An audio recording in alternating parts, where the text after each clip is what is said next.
My name is Laura. I'm 36 years old. I've been working at a marketing company for years, and last year I got a promotion that completely changed my life. With the new position came a massive increase in workload, bigger projects, and the responsibility of leading a team. I started staying late at the office more often, and the time I once spent on my personal life quickly began to vanish. My husband, Jacob, was always there, supporting me when I came home late, exhausted and drained.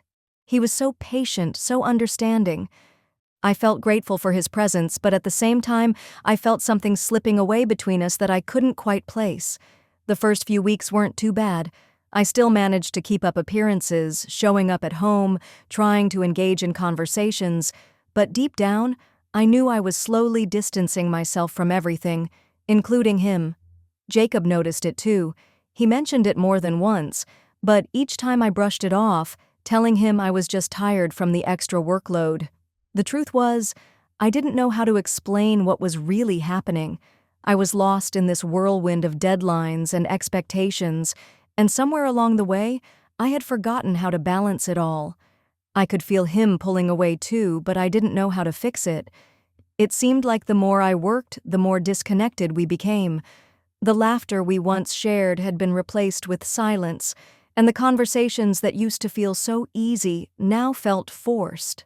I tried to focus on him, but my mind would always wander back to the endless tasks at hand, the meetings, the reports, the pressure. Jacob's patience never faltered.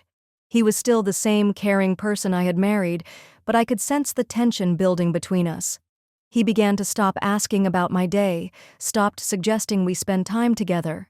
His silence spoke louder than any words. I could tell he was hurt, but I didn't know how to stop it. It was during one of these late nights at work that I met Adam. He was a colleague from another department, and we started talking about work at first. Adam had a way of making everything sound easy, even the most complicated tasks. He was upbeat, confident, and for reasons I couldn't explain, talking to him felt like a breath of fresh air. His easy smile and constant encouragement made me feel seen, heard, in a way that had been absent from my life for a long time. We started talking more, not just about work, but about life, and with every conversation, I felt a little more alive. He would listen when I vented about how overwhelming everything was, and for the first time in months, I felt like someone understood me. I found myself looking forward to our chats, stealing moments to check my phone, hoping for a message from him. At first, I convinced myself it was harmless, but deep down, I knew something had shifted. The more I spent time with Adam, the more I began to notice things about myself, things I hadn't seen in a while. My confidence was starting to grow again. I was taking better care of myself, choosing clothes that made me feel empowered. I even started to feel a spark of excitement about my own reflection in the mirror, something I hadn't felt in so long. Jacob noticed, too. He'd comment on how I was dressing differently, but I would brush it off, saying it was just a phase. And yet, inside, I knew it wasn't just a phase. I was starting to change. I was starting to want more, something that felt like it had been missing from my life. And Adam was becoming more and more central to that feeling. But the guilt was there, always lurking in the background. I told myself I was just looking for a little escape from the pressure, just needing someone to talk to. I didn't think it was anything serious, but the lines were becoming more and more blurred. The more I pulled away from Jacob, the more I seemed to lean on Adam. And with every conversation, every laugh we shared, I felt the distance between me and Jacob grow even wider. The tension between Jacob and me started to grow. I had become so consumed by work that I barely noticed how far we had drifted apart. It wasn't that I didn't care about him anymore, but everything else felt overwhelming. Every time I tried to explain, my words came out wrong, like I was making excuses. One evening, Jacob looked at me with quiet frustration. "You don't even see it, do you?" he asked. "You're slipping away." I felt a lump in my throat. "I'm just tired," I muttered, but I knew it wasn't just that. "You're not just tired, Laura. You're disappearing." The guilt hit me hard. I wasn't sure how to fix it, and as much as I loved him, I felt like I was losing myself. Jacob's patience was wearing thin, and I was too lost in work to notice how far we had drifted. Then there was Adam. We began talking more outside of work, and he listened in ways I hadn't felt in a long time. It felt easy with him, like he understood what I was going through. He would remind me to find balance, and I couldn't help but realize how much I was relying on him.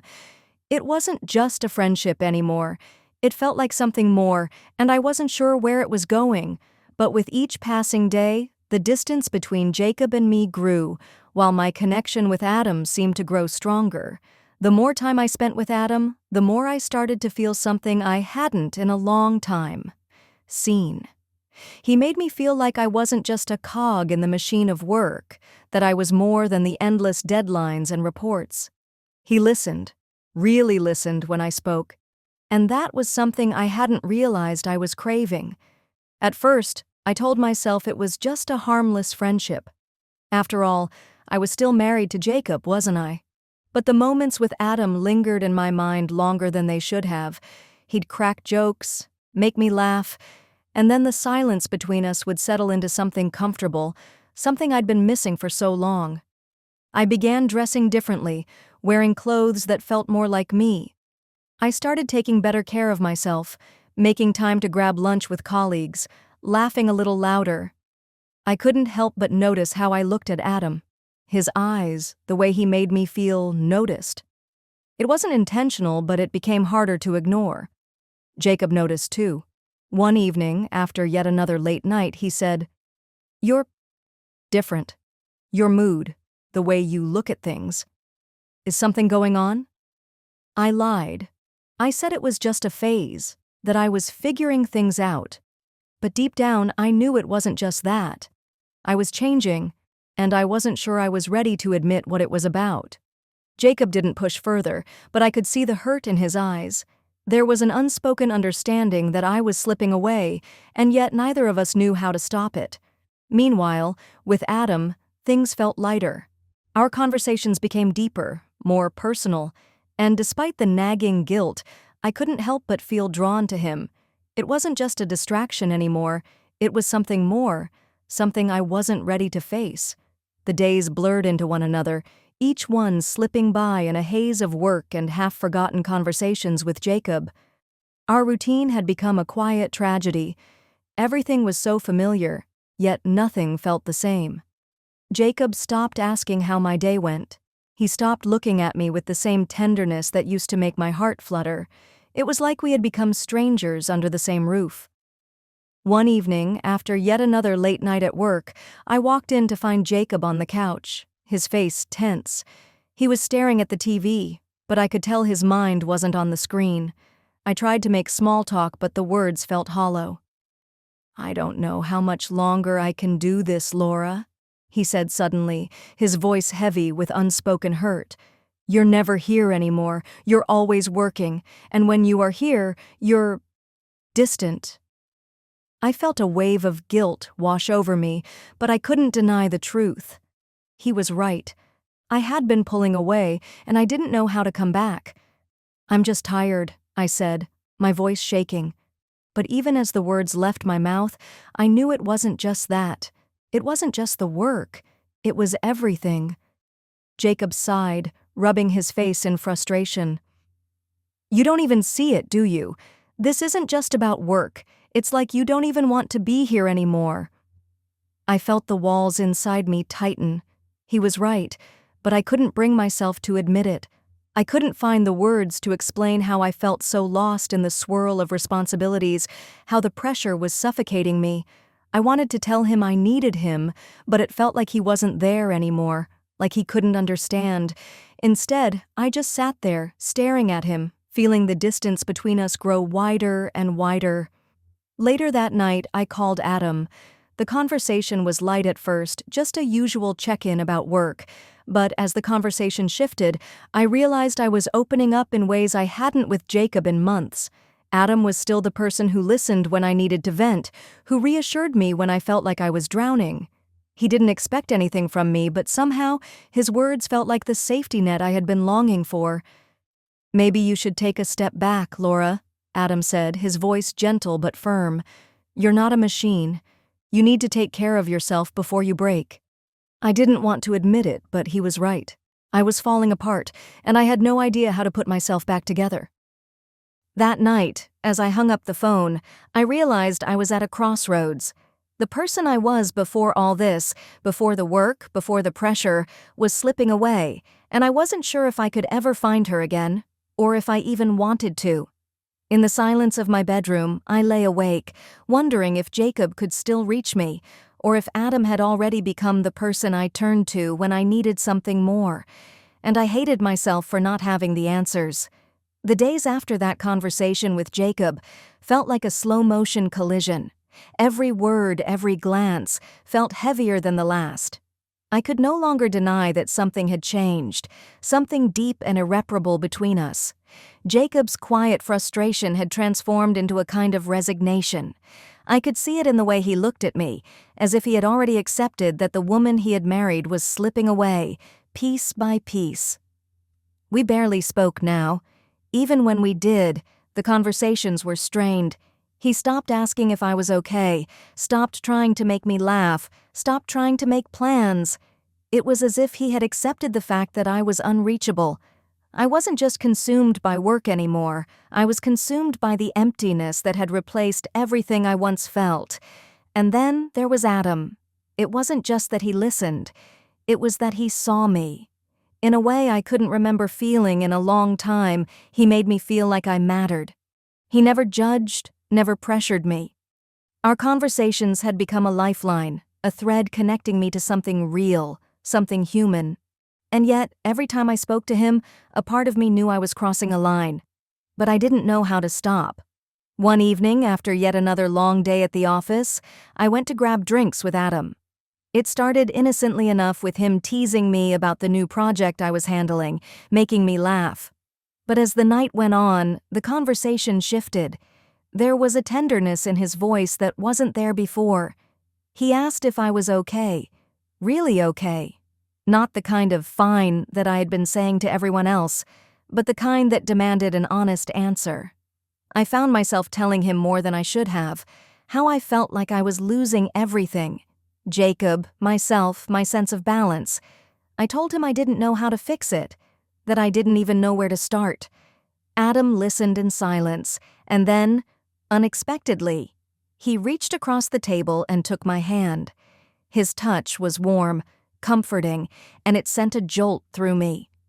"You don't have to do it alone, Laura," he said quietly. "You don't have to carry all of this by yourself." I stared at him, unable to process the weight of his words. Was this really happening? Was I allowing myself to fall into something I knew was wrong? I tried to pull my hand away, but I couldn't. My mind screamed that I was betraying Jacob, but my heart told me that maybe, just maybe, Adam was the one person who truly understood me now. The guilt crushed me, but the pull of something new, something freeing, was stronger. As the night ended and I headed home, the cold emptiness of my apartment felt heavier than usual. Jacob was already in bed, the soft sound of his breathing filling the room. I stood in the doorway, unsure of what to do. He was right there, and yet I felt miles away from him. I climbed into bed, the guilt gnawing at my insides, but I didn't know how to go back. I didn't know how to undo what had already begun to happen. I tried to fall asleep, but all I could think about was Adam. The way he made me feel seen, the way he held my hand as if he could protect me from everything I was losing. And the worst part was, part of me wanted to keep going. I wanted to keep feeling that warmth, that attention, even if it meant pushing everything else aside. I lay awake, staring at the ceiling, torn between the life I was losing and the one that was pulling me in a new direction. The choice, I realized, wasn't just about Adam or Jacob. It was about me, about who I had become, and whether I was still capable of returning to the woman I once was. The days were a blur of tension and guilt. Jacob and I barely spoke, and when we did, it felt strained. We were living in the same space, but it felt like we were strangers. Every day the silence between us grew, and I couldn't bring myself to confront it. Then came the moment I had been dreading. After a quiet dinner, Jacob finally said, "Laura, "We need to talk." His voice trembled with uncertainty. "I can feel you slipping away. Are we still here, or are we just pretending?" I couldn't answer. I wanted to explain everything, the pressure, the loneliness, the growing distance, but the words wouldn't come. I just sat there, feeling the weight of what was happening, unable to stop it. "I love you, but I can't keep waiting," Jacob said, his voice breaking. His words crushed me, but a part of me had already let go. I was already distant, unable to find my way back. The connection we once shared was slipping through my fingers. That night, I lay in bed, torn between the life I had with Jacob and the pull I felt toward Adam. I didn't know where I was going, but I knew I couldn't keep pretending. Something had to change. The weeks that followed felt like a blur of uncertainty. Jacob's words echoed in my mind, but they didn't drive me to act. I was lost, torn between what I had and the intoxicating pull of something new. The distance between Jacob and me was growing impossible to ignore, and with each passing day, I found myself turning to Adam more and more. Adam was everything Jacob wasn't in those moments of quiet despair. He understood the pressure I was under, the feeling of drowning beneath expectations, and he never judged me for it. He listened without hesitation, offering a warmth that felt like a safe haven. Each time we spent together, I found myself letting go of my guilt just a little more. And then came the evening that changed everything. I had just come home from work, my mind heavy with the weight of decisions I wasn't ready to make. Jacob was in the kitchen cleaning up after dinner, and for a brief moment, I thought we might finally talk, finally face the truth of where we were. But instead of words, a silence descended. Thick, suffocating. I knew something was coming, something I couldn't avoid any longer. Jacob looked at me, his face pale, his eyes searching mine as if trying to read something that had long been hidden. "Is there someone else?" His voice was low, but the hurt was unmistakable. I froze. I could feel the air thickening between us, and I knew the lie I had been holding on to could no longer stay buried. I wanted to deny it, to tell him there was nothing, but I couldn't. The truth was already out. The guilt, the shame, the betrayal, I felt all of it crashing down on me in that single, quiet moment. I had crossed a line, and now there was no turning back. "I'm sorry," I whispered, my throat tight, but even as I said it, I knew it wasn't enough. It would never be enough. Jacob's face crumpled, and I saw the pain in his eyes, the pain I had caused. He took a step back, as if the distance between us was suddenly too much to bridge. "I don't know what to say," he whispered, his voice cracking. "I don't know who you are anymore, Laura." And in that moment, I realized I didn't know who I was either. The reality hit hard. The woman I had been, the woman I thought I still was, had already slipped away. What had started as an innocent need for connection had turned into something I couldn't control. I had found solace in Adam's presence, but in doing so, I had lost myself. And now, I was losing Jacob too. I stood there, unable to say anything more, knowing that whatever had been left of our relationship was gone. The door had closed. There was no going back. In the days following that conversation with Jacob, everything felt like it was crumbling around me. The apartment, once filled with warmth and shared routines, felt hollow. Jacob had moved out, and I was left with nothing but the remnants of a life I had tried so hard to hold together. There was a strange quietness now, a space where his presence used to be. I couldn't avoid the truth anymore. I had torn everything apart. I spent the first few nights alone, wandering through the empty rooms, wondering if I had made the right choices. The guilt, once muted by the thrill of something new, now consumed me. I had thought Adam would be the answer, the escape from everything that weighed me down, but he was no savior. He was just a man, another human being caught up in the same emotional chaos. And deep down, I knew it wasn't just about him either. It was about me, and the person I had allowed myself to become. Adam and I saw each other a few times after Jacob left, but each encounter felt less like an escape and more like a reminder of everything I had lost. He was kind, always supportive, but I couldn't help feeling like I was still running from myself, from the decisions I hadn't faced. Adam's presence in my life, once a source of comfort, now seemed like an echo of a past I couldn't undo.